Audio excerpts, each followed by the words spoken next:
Good day, students. My name is Dr. Matthew Zarumba. I'm one of the history instructors here at Marian University, and I have been asked to create a short video for potential students who are thinking about majoring in history and in broad field social studies. And so I'm happy to do this. I'm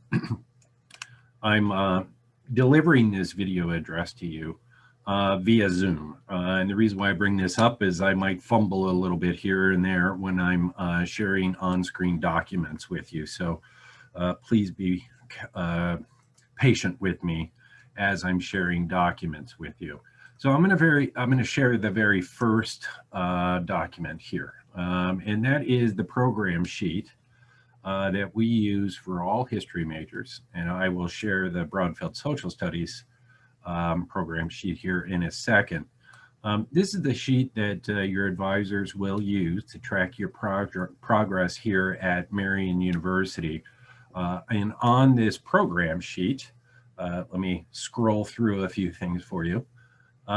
We keep track of the number of core curriculum credits that you take. So when you enter Marian University as a first-year student, in your first year, you'll be taking a number of required courses. And so, for instance, you'll be taking Gen 101, first-year seminar, Com 115, interpersonal communications, an English composition course for 3 credits, an introduction to ethical reasoning, and then also a theology course. So you can think of these courses as courses that every student at the institution has to take. Thereafter, you get some choice. We have 5 areas of reasoning within the core curriculum, and students need to take another 15 to 18 credits within these areas of reasoning. Many of these, or I'm sorry, all of these courses are 1.5 credits, so they last for 7 weeks, and then you, in mid-semester, transition to another 7-week course. And the 5 areas of reasoning are as follows, right? So creative reasoning courses, so this is mostly writing, music, and art courses. Humanistic reasoning, that's where you find a number of history courses, but in addition to that, a number of philosophy and communication and English courses.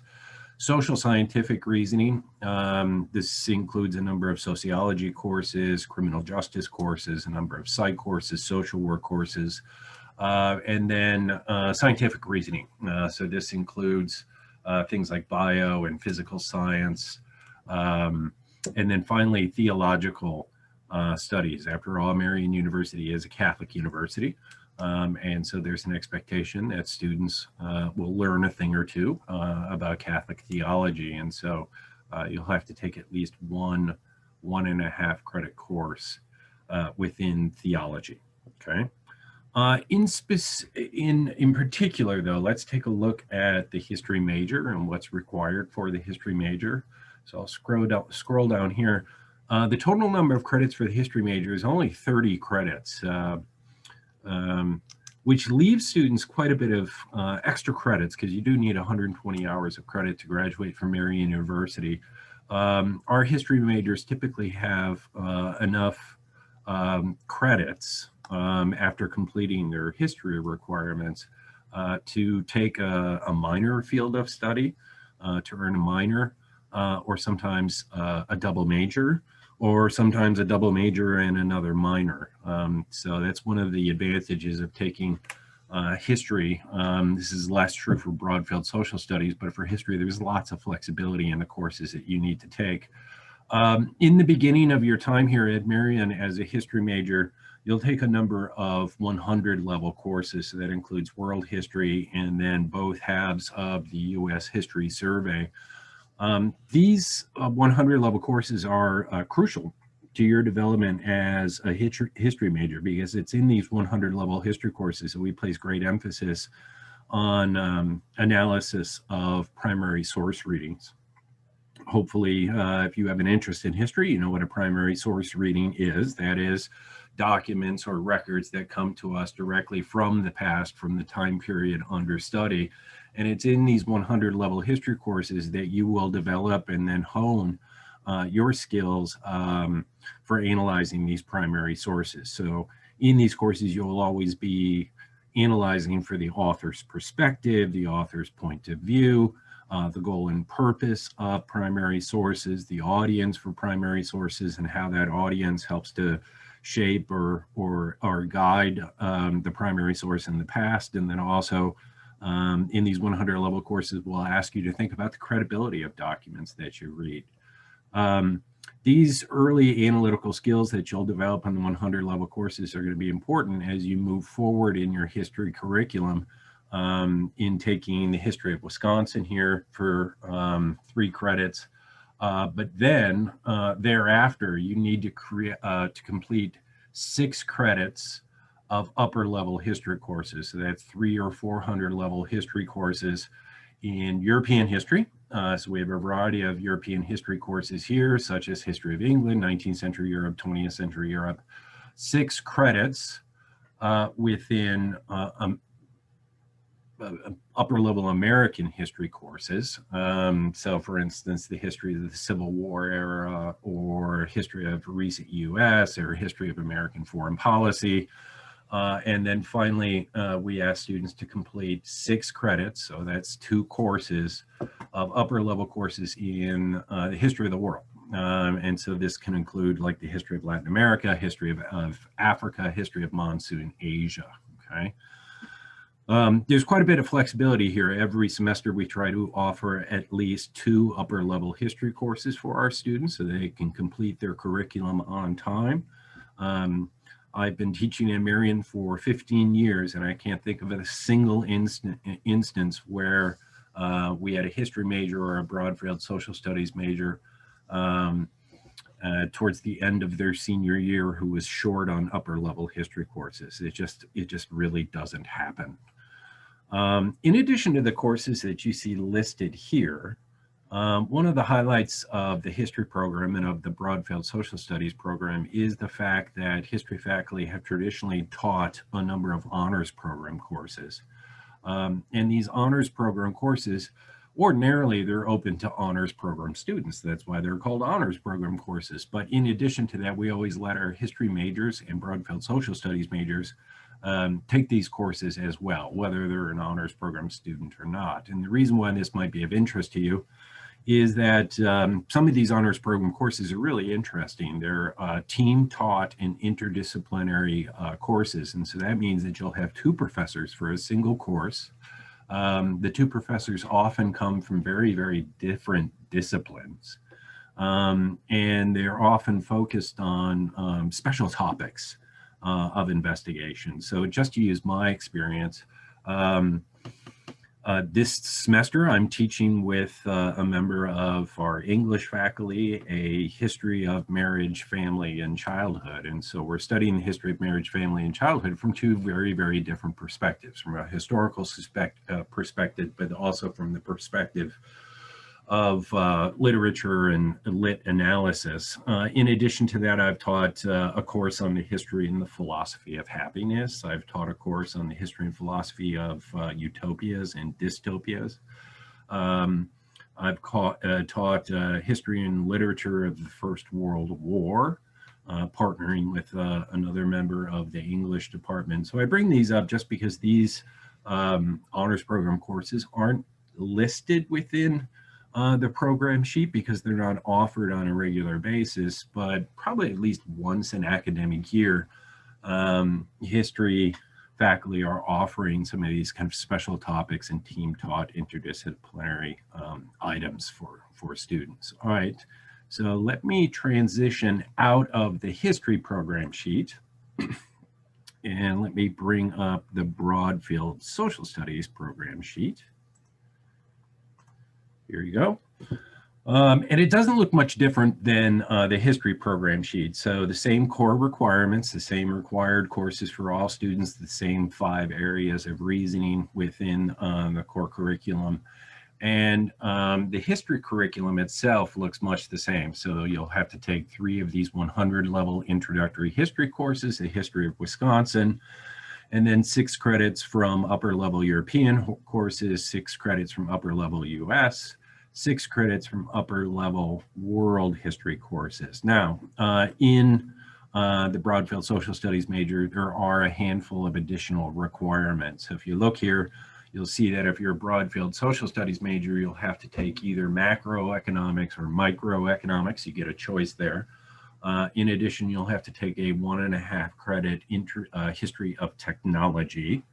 And then finally, 2 additional courses within the area of social sciences. So you'll have to take general psychology and a history, or I'm sorry, the introduction to sociology.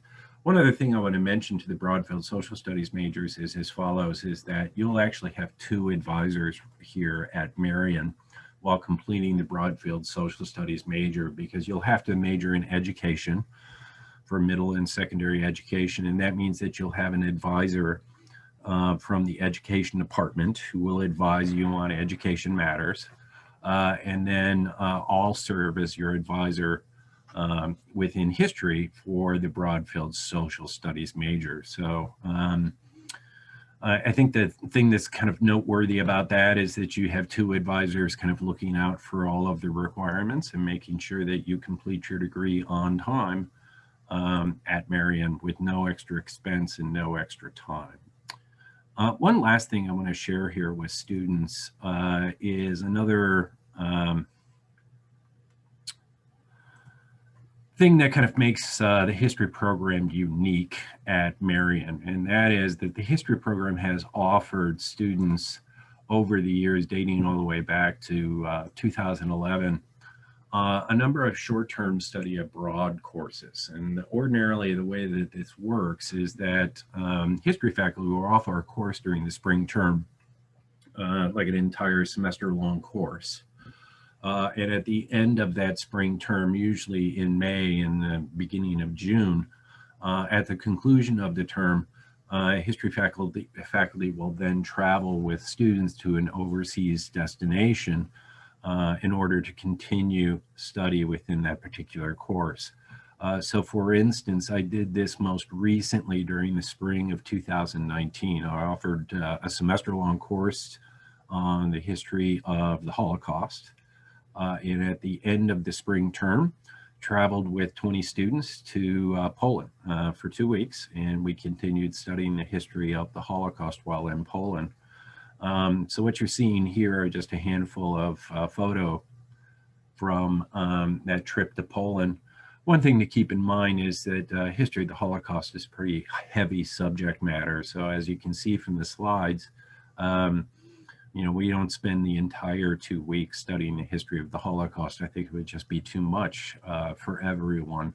And so we take time out to just do some sightseeing and engaging in high adventure. And so those slides that you saw before, you would see something like a visit to a concentration camp like Majdanek, just outside Lublin, followed the next day with some sightseeing, followed by the next day with some additional learning by focusing on the history of the Holocaust.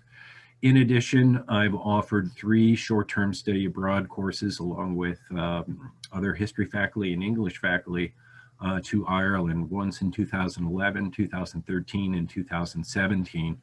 And in each of those instances, students spent the semester studying the history of the Irish potato famine or the history and literature of modern Ireland. And Dr. Gross from the history department also taught a history of terrorism. And in each of those instances, then students traveled to Ireland from anywhere from 13 to 14 to maybe 15 days. Like with the Holocaust course, it's not all work and no play. Obviously, we're there to study and to learn. And so we'll engage in a number of activities related to the subject matter of the course, but then also do some sightseeing. And so you can see some of these photographs. So for instance, we've visited the Aran Islands with students. And the visit to the Aran Islands was kind of just for fun, right? It's a beautiful place, did some biking while we were there. And then also encountered some fuzzy creatures here. I think that's the next image. Yes, that's me and a donkey that I met while out biking the Aran Islands.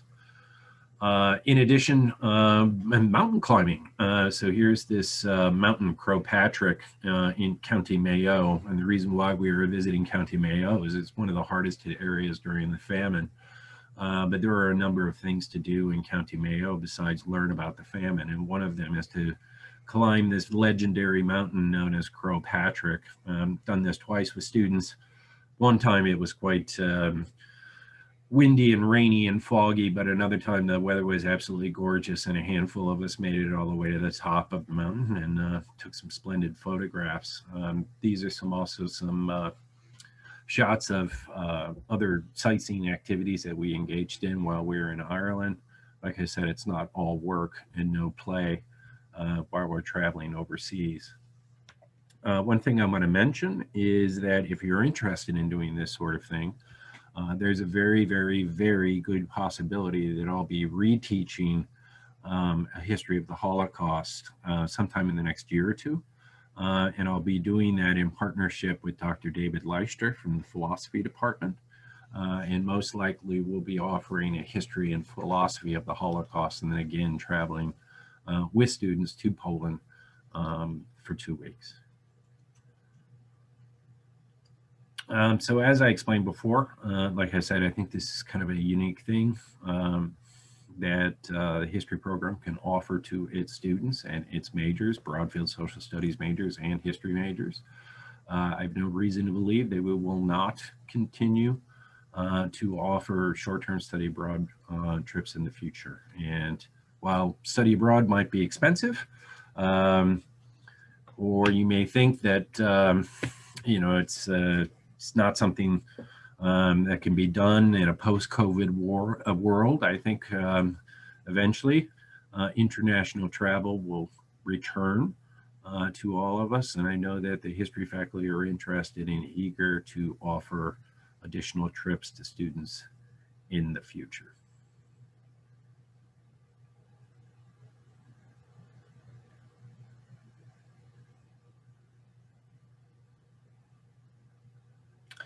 Here are a couple of shots of some of the activities that we engage in while in Ireland. So I visited the National Famine Museum with students twice. It's a splendid museum. It's an excellent resource for learning about the history of the famine. In addition, on each of these trips, you know, college-age students are grown-ups, and they need to have their free time. And so typically when I'm traveling with students, I offer at least a day, 2 days, several half days where students are kind of just free to do whatever they like. And so here's an interesting shot. We had, last time I traveled to Ireland, there were 2 members of the women's golf team who were traveling, and they used their free day in Belfast to go golf at Rory McIlroy's home course in Hollywood, just outside Belfast. You might be wondering what's going on here. There's a legend in Northern Ireland in Belfast about a salmon of knowledge, and if you kiss the salmon of knowledge, you will be bestowed with all of the knowledge of the world. The last time I was with students in Ireland, I also broke my shoulder because I tripped on some rocks that were slippery while visiting the Giant's Causeway. So that's my broken shoulder, and then I'm being attended by nursing students. Okay, well, I hope you learned a thing or two about the history program. I'm happy to answer whatever questions that you might have about the history program. You can reach me via email, and I'm happy to reach out to you. Otherwise, take care, and I hope to see you sometime soon here at Marian University.